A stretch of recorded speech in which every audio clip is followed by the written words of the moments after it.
Nos da muchísimo gusto que nos acompañe en este día, martes 9 de enero. Gracias por estar aquí a todos los que se encuentran. Déjenos likes. Hay muy pocos likes para la cantidad de personas que hay, pero nos da mucho más gusto ahora mismo tener a la autora de este libro que ven ustedes aquí. Este libro salió originalmente, es un trabajo de muchos años, como ella misma lo explica, en la academia, haciendo periodismo, haciendo trabajo de campo, como ella misma lo ha explicado, pues es el trabajo de un académico diagonal periodista que va a lo que va y explora muchos libros, es un cerro de libros, 100 y tantos libros, explora montones de análisis sobre el mismo tema. ¿Cuál es el tema? Y pues le doy la bienvenida a Viri Ríos para conversarlo. Muchísimas gracias, estoy muy contenta de estar aquí, admiro mucho el programa, entonces gracias por invitarme. Al contrario, Viridiana Ríos, el libro tiene un título, por supuesto, muy que atrapa, es un gancho. No es normal. El juego oculto que alimenta la desigualdad mexicana y cómo cambiarlo. Es un libro de 2021, Viridiana, pero que tú lo has actualizado, es una edición actualizada que está pues calientita. Y justamente por eso te hemos invitado también, porque es una novedad editorial ya con la actualización. ¿De qué se trata y por qué dices de entrada no es normal? No es normal que México sea un país tan desigual. Entonces, este libro a lo largo de sus 27 capítulos te explica por qué México es un país tan desigual y sobre todo qué podemos hacer para cambiarlo. Yo concibo a No es normal como un manual para cualquier persona que quiera crear un México más justo y que se pregunte qué hacer. ¿Cuáles son esas reglas, esos procedimientos, esas cuestiones legales, ilegales, informales que existen en México y que nos han convertido en uno de los países más desiguales del mundo? Fíjense que yo en un inicio no le iba a poner No es normal. Yo, de hecho, no sabía cómo ponerle al libro porque se me hacía que si le poníamos algo de desigualdad iba a ser aburridísimo, iba a ser súper académico. Es correcto, está muy bien. Y entonces lo que me sucedió fue que cuando lo empezó a leer mi editora, me dijo, oye, hay una frase que dices mucho en el libro. No es normal. Entonces, No es normal, de hecho, nace, en vez de que sea un título que nace para un libro, No es normal es en realidad algo que nació con el libro, que nació de escribir estos 27 capítulos y de decirme yo misma como académica, como mexicana, como socióloga, como politóloga, como economista, porque aquí hay de todas estas disciplinas sociales, de verdad que no es normal que en México no vivamos mejor de lo que vivimos. Y que no vivamos normal, ya no digamos los estratos históricamente apartados del desarrollo del país, claro, sino inclusive sectores que han tenido posibilidad ya de llegar a estudiar una carrera y que aún con esa carrera no tengan los satisfactores muchas veces mínimos, claro, para una vida digna. Claro. Y cómo hay mexicanos, tantos millones de mexicanos que diario se levantan desde las 4 o 5 de la mañana y descansan hasta ya entrada la noche en la actividad que tengan, y aunque trabajen tanto, no logran tener el mínimo de satisfactor. Eso no es normal. Claro, y este libro nos acompaña sobre todo ahora en este periodo electoral para entender cuáles son los aspectos concretos que debemos demandar de las campañas y cuáles han sido los errores históricos que han cometido los partidos que nos han gobernado. Porque esta idea de que las mujeres se levantan a las 4 de la mañana, por ejemplo, una idea que pone Xóchitl en su campaña y de la cual ella se siente orgullosa, perdón, pero de eso nos deberíamos sentir apenados. Es correcto. Es un oprobio el hecho de que las personas se tengan que levantar a las 4 de la mañana para empezar a trabajar a las 8 de la mañana al otro lado de la ciudad y que no haya un transporte público y que no haya vivienda. No es normal, es sobre todo un llamado a la acción. Es entender que la situación en la que vive México no es una cuestión histórica, no es el sistema, es lo que hemos decidido tener. No es el destino, es lo que hemos decidido tener. Porque hablas mucho, Viri Ríos, hablas mucho sobre el tema de cómo hemos normalizado justamente estas reglas que no permiten que las mayorías disfruten de un país que está destinado a ser muy rico. Completamente. Ahora, no solamente cuando hablamos de las mayorías, no hablamos solamente de las mayorías vulnerables, de las mayorías en pobreza. Creo que esto lo tocabas tú muy bien. Este libro lo que hace es intentar abrirnos los ojos para decir a todos nos podría ir mejor. A ti, a mí, a las clases medias. Bueno, hasta las clases medias altas les podría ir mejor porque en este país el 70% de la riqueza está concentrado en el 1% más rico. Y eso nos posiciona como el quinto país más desigual del mundo. Entonces a todos nos podría ir mejor. Es mentira esto que nos dicen de que, es que AMLO al enfocarse en los pobres no le gusta las clases medias. No, perdón, pero es que la lucha es común para todos los mexicanos. Hay un puñado de mexicanos que está feliz con este modelo de anormalidad que hemos creado. Pero esos mexicanos son los menos, es el 1%, es el 2%. Todo el resto nos conviene cambiarlo.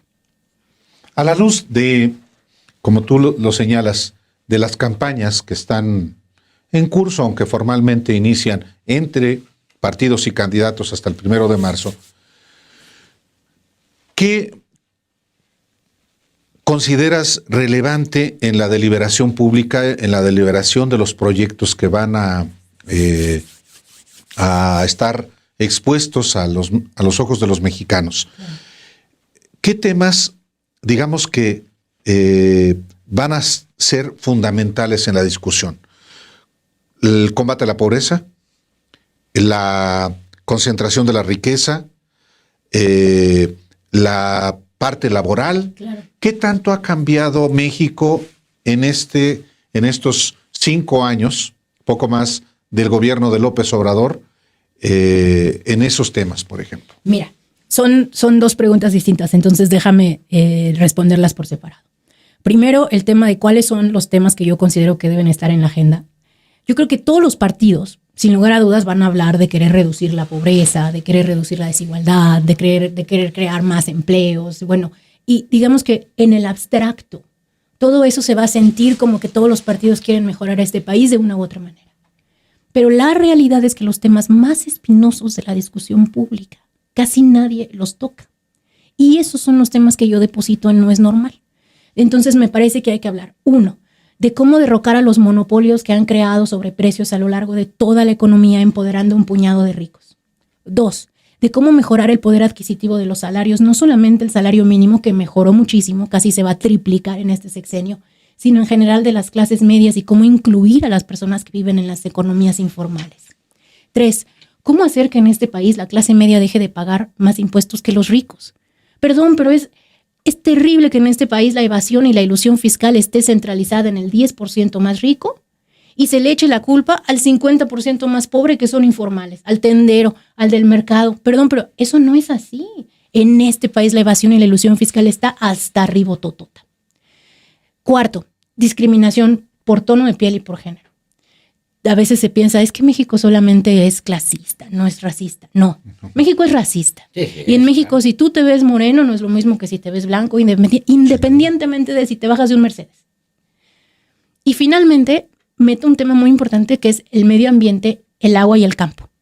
Porque ahí, bueno, de hecho, una de las cosas nuevas de este libro es que agrego justamente más capítulos 2 capítulos sobre agua y sobre salud, porque el agua en realidad es la mafia más grande de México. Así es. Yo cuando empecé a estudiar el tema de las concesiones de agua, me quedé sorprendida de que no sea un tema que se discute más.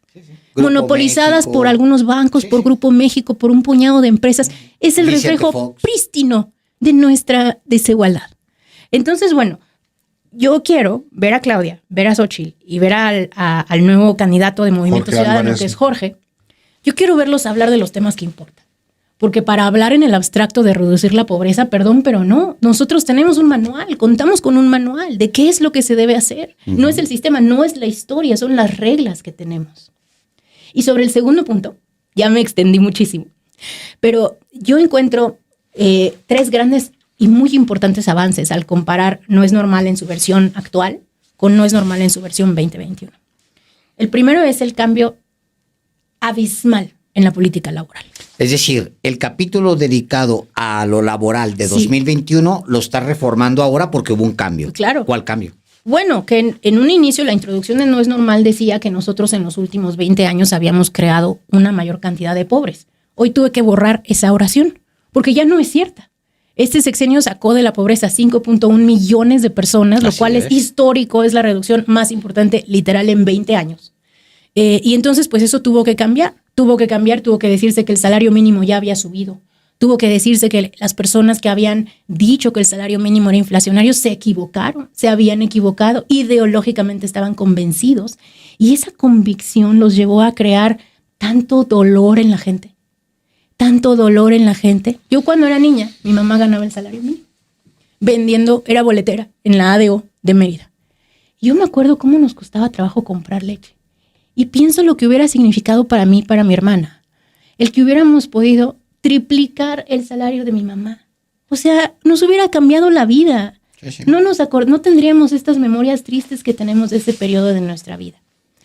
Los programas sociales también creo que cambiaron mucho, eso se menciona también, el aumento en el gasto social. Anteriormente se decía que no había subido tanto. Y transformaste ese capítulo. Se transforma ese capítulo. De hecho, es muy padre comparar los dos porque puedes ver dónde sí se avanzó y dónde los capítulos se quedaron igualititos, ¿no? ¿Dónde no pasó nada? Oye, Viri, te pregunto esto.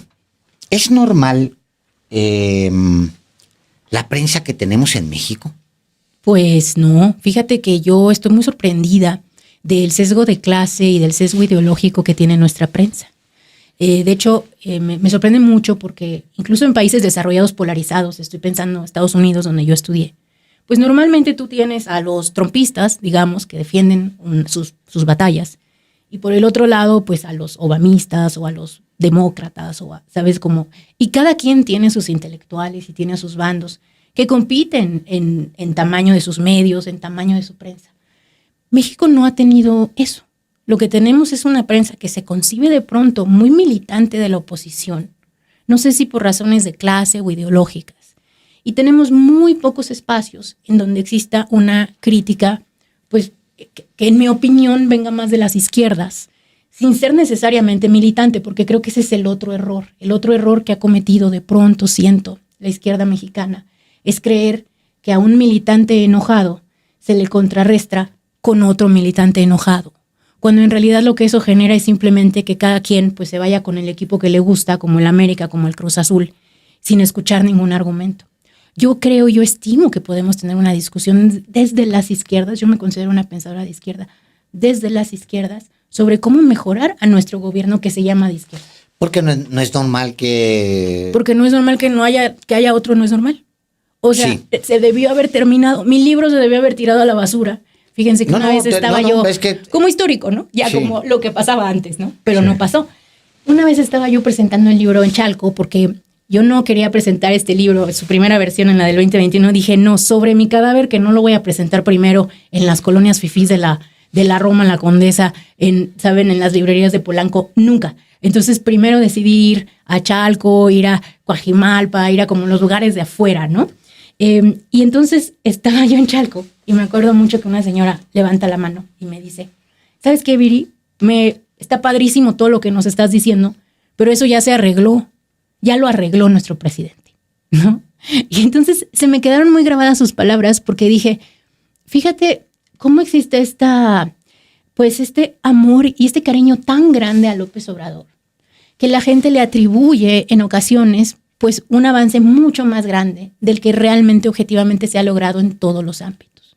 Entonces, para mí también era muy importante tener No es Normal actualizado, para poder tener estas discusiones con base en datos que sean de hoy y que no sean simplemente como echados a un lado por ser parte de lo que era del inicio del sexenio, ¿no? Por decir, bueno, esto ya cambió. Sí, hay muchas cosas que cambiaron, pero hay muchas otras que no.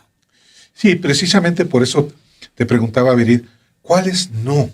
¿En qué, claro. Qué pendientes hay en los que se avanzó, si es que se avanzó, así sea marginalmente, y en los cuales francamente no, o si hay involución inclusive? Claro, bueno, el derrocamiento de los monopolios no sucedió.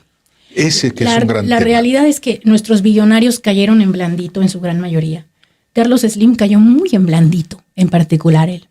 Ricardo Salinas Pliego, que ayer justamente se ufanó en Twitter de que su fortuna creció de 11 mil millones de dólares claro. a 13 mil millones de dólares. Sí. Mira, yo en un capítulo de No es Normal hablo de los impuestos que paga Salinas Pliego, porque él tuvo a bien un día hacer completamente pública en Twitter, ahora X, su declaración de impuestos. Entonces yo la bajé y la analicé y la comparé con la declaración de impuestos que presenta pues alguien normal, un trabajador normal.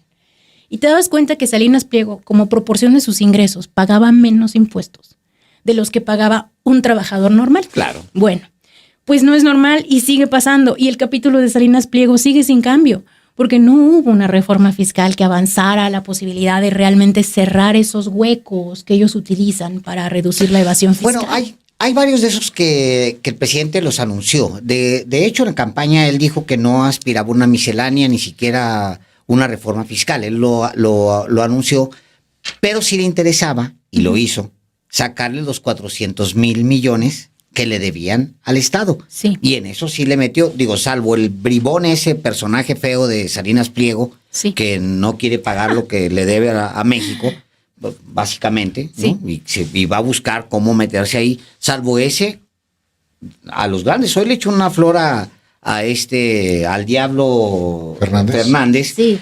Justamente, pues solamente porque pagó. Pero no les cambió las reglas. pero no les cambió. No les cambió las reglas tributarias. Yo pensé que No es Normal, a lo mejor en esta nueva versión debía llamarse No es suficiente. Es correcto. Y, ¿sabes? Sí. Y como que pensé en eso, dije, debo cambiarle el título y ponerle No es suficiente. Sí, yo decía esto porque efectivamente, o sea, se quedan cuando la candidata que aspira a suceder al presidente López Obrador, Claudia Sheinbaum, habla de un segundo piso, es justamente de lo que habla, es de darle continuidad a donde López Obrador se quedó. Claro. Yo creo que incluso ella sabe, o debe saber, y yo creo que lo sabe porque es una mujer inteligente, que hay muchos rubros donde no es normal, no era normal antes, Claro. y no puede seguir siendo normal porque hay una urgencia de resolverlo. Claro. Pero además, lo que sucedió con los millonarios es que se les hizo patita de puerco. Y yo estaba feliz. Yo recuerdo escuchar la mañanera en la mañana cuando anunciaba cómo les doblaba Sí, la patita. claro. Y yo decía, sí, muy bien, me daba mucho gusto, ¿sabes? Pero no se puede solamente confiar en que hay que doblarles la patita de vez en cuando. Hay que cambiar la estructura de las reglas fiscales. Es correcto, hay que hacer que sí. sea completamente imposible Sí. para cualquier mexicano, independientemente de la cantidad de dinero que tienes, evadir y eludir impuestos. Y eso me parece que es lo que no se hizo. Entonces, ¿cuál es el resultado? Bueno, el resultado es un gobierno que hoy recauda más o menos 15% más de lo que recaudaba en términos reales en 2018, 15% más por arriba de la inflación, pero no es un gobierno que recaude pues lo que debería recaudar un gobierno. 30%. Sí, como México, ¿no? No, o sea, un gobierno latinoamericano, un gobierno Sí. de los países que nos gusta vivir, como en Europa y demás, ¿no? Estados Unidos sus ricos son unos bribones Sí. más abusivos incluso que los mexicanos, ¿eh? O Pues, sea, es la a lo lucha mejor. permanente de Bernie Sanders, por ejemplo, que no ha habido Sí. una reforma fiscal que haga que esos Claro. Ahora, paguen. Estados Unidos es una distopia, porque Estados Unidos no tiene un sistema de salud pública. Entonces, Sí, tú imagínate sí, sin salud sí, pública, sí, pues sí. lo que te ahorras Sí, en términos sí, como sí. reales. Entonces, por eso Estados Unidos es un país que recauda muy poquito. Y esa ideología del americano de los años 80 es muy lamentable porque ha permeado en las universidades privadas mexicanas que no han logrado actualizar sus currículas y que piensan que la vanguardia del conocimiento sigue existiendo, enseñar la eficiencia por encima de la justicia y el neoliberalismo por encima de la política social. Piensan que eso estudian en Harvard, pero yo estudié en Harvard y te puedo decir que es mentira. Ya se avanzó en el conocimiento. Es de verdad lamentabilísimo que las élites mexicanas y sus intelectuales no hayan leído, o parece ser que no hayan leído, un libro en los últimos 20 años. A ver, Viri, tú conoces y has tratado y has debatido con esos, si no intelectuales, o por lo menos opinócratas Claro. de neoliberales. Sí. Se necesita tener hígado para esas. Ya no puedo a veces, ya me largo, pero bueno. Pero, ¿por qué son tan refractarios a, no podría decir insensibles, pero simplemente no les da la gana escuchar algo diferente o intentar hacer algo diferente? ¿Por qué? Mira, yo les voy a dar su crédito porque yo debo confesar que yo estudié en el ITAM. Entonces los conozco, ¿no? Los conozco en sus buenos días y en sus malos días. Y los conozco en sus errores ideológicos que ahora acabo de describir. Yo creo que esta gente es de corazón buena, pero ha sucedido dos cosas importantes. La primera es que se quedaron pues congelados en la narrativa de la transición electoral y concibieron que la transición electoral que sucedió en el año 2000 y a partir del 97 con las reformas al IFE era suficiente para llevar al país a una democracia. En sus mentes, en sus cabezas, México ya es un país plenamente democrático y lo que falta es pulir en las orillas, ¿no? Como tantito barniz, Sin considerar, ¿no? Sin democracia considerar que se económica, dejó atrás democracia al social. 53% de la población, perdón, pero cuando llegó López Obrador al poder, el 53% de la población no podía comprar la canasta básica.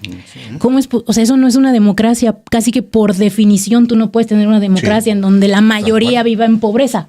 Porque entonces, ¿quién está tomando las decisiones? ¿No? Correcto. Entonces yo creo que se quedaron muy clavados con eso y analizan todos los procesos políticos que suceden en este país con base en su terror a las mayorías, en su apreciación por la transición democrático-electoral y en su desconocimiento de las clases bajas. Y en su racismo. Y en su, bueno, sí, que se traduce en un racismo, en un clasismo, pero sobre todo en una profundísima ignorancia. La segunda cosa que yo creo que les pasó es que se sintieron tremendamente ofendidos con el gobierno actual. Cuando el gobierno actual dejó de ser deferente hacia estos intelectuales y hacia sus puntos de vista. Yo pienso que ese fue un error, honestamente, de López Obrador. Pienso que los pudo haber invitado a comer cada 3 meses y ya con eso se arreglaba. Que los invitara a comer, les sirviera tamalitos de chipilín y ya. ¿Me explico? O sea, no entiendo por qué, como que, ¿para qué pelearse con esos señores? Me ha gustado, fíjate. Entonces, y con un efecto más, o sea, ya sé, te entiendo, pero el resultado, pues es lo que platicábamos en un inicio, ¿no? Una prensa militante, rabiosa. Yo de pronto leo unas columnas, no sé si leyeron, bueno, al Reforma, pero, que es como el Deforma, pero, o sea, un señor que escribía puras preguntas con signos de admiración y de interrogación, y era así como, yo dije, ¿por qué me está gritando este señor? Sí. O sea, están ya rabiosos, sacados de sus casillas, ¿no? Y creo que esto proviene de esta caída. Pero, a ver, Viridiana. En su estatus. A ver, por eso, de hecho, yo caminaba un poco para allá cuando te preguntaba si era normal esa prensa que teníamos. Porque de ahí parten muchas cosas. Claro. Incluso el análisis de los intelectuales y de la prensa parten muchas cosas. Quienes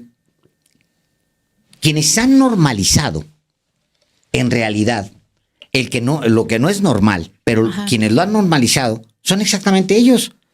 Porque como han encontrado una gran satisfacción en la democracia electoral. Y no han luchado por una democracia económica, por hasta democracia de clases.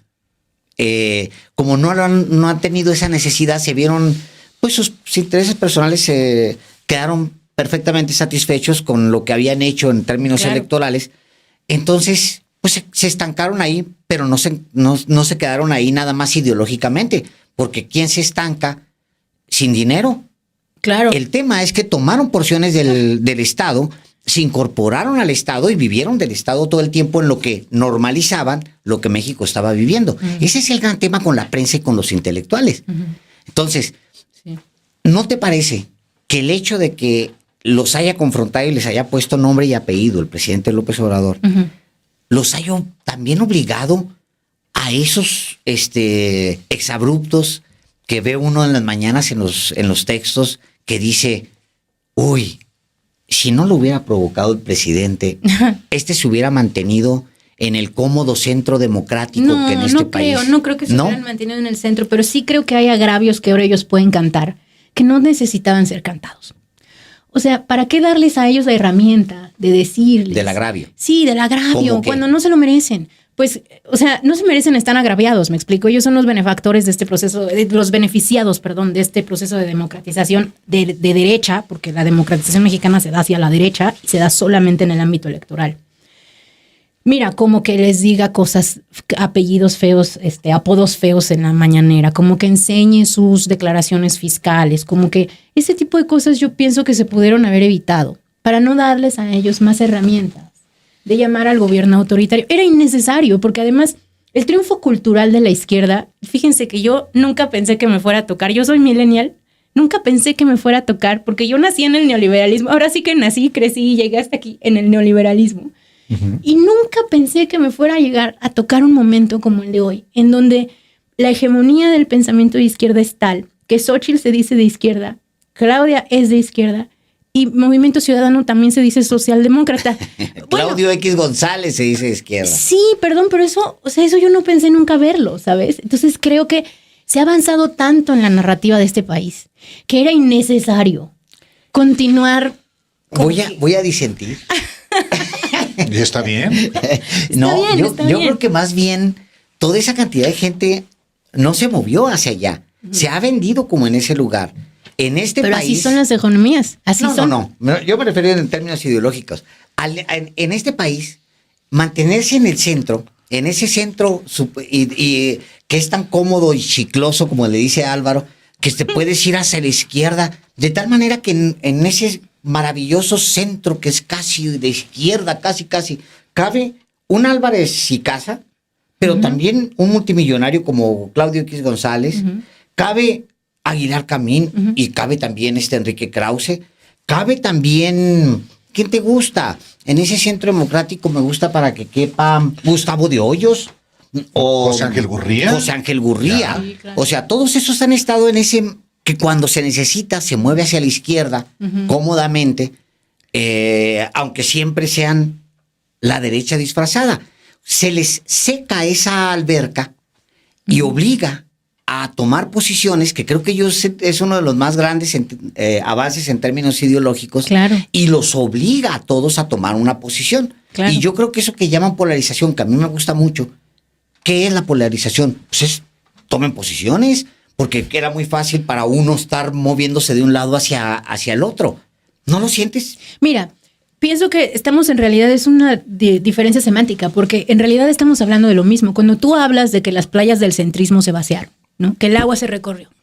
Es justo a lo que yo me refiero con que el agua se recorrió, pero sobre todo hacia la izquierda. Porque ahora, anteriormente, bueno, a mí no me tocó escuchar jamás a un director de la Coparmex anterior decir que era de izquierda. Se llamaban liberales, se llamaban... ¿Y a quién escuchaste que se llame de izquierda? Pues ahora que decimos que hasta Gustavo de Hoyos pudiera... Ahí perfectamente podía navegar. De hecho, sus amigos son esa izquierda. ¿Cuáles son los amigos de un Gustavo de Hoyos? Pero no se llamaban a sí mismos así. Ni se llaman. Xóchitl tampoco se llamaba a sí misma de izquierda. No, esa porque es una vividora. Entonces, bueno, pero el punto es que llegamos a un momento en la retórica narrativa de este país en la que se volvió inviable publicitariamente decir que eres de las derechas. Y eso es un triunfo. O también es un triunfo que haya, por fin en México, que se asuman de derecha los que toda la vida han sido de derecha, pero que juegan en como era una palabreja impronunciable, así como no se pronuncia una enfermedad sucia, se decían liberales. Pero ya, fíjate que los que se han autonombrado de derecha, a mí también me gusta mucho verlos y los sigo con curiosidad, porque ya lo hacen desde posturas muy de extrema, ¿no? Ya la derecha religiosa, la derecha. Entonces, sí.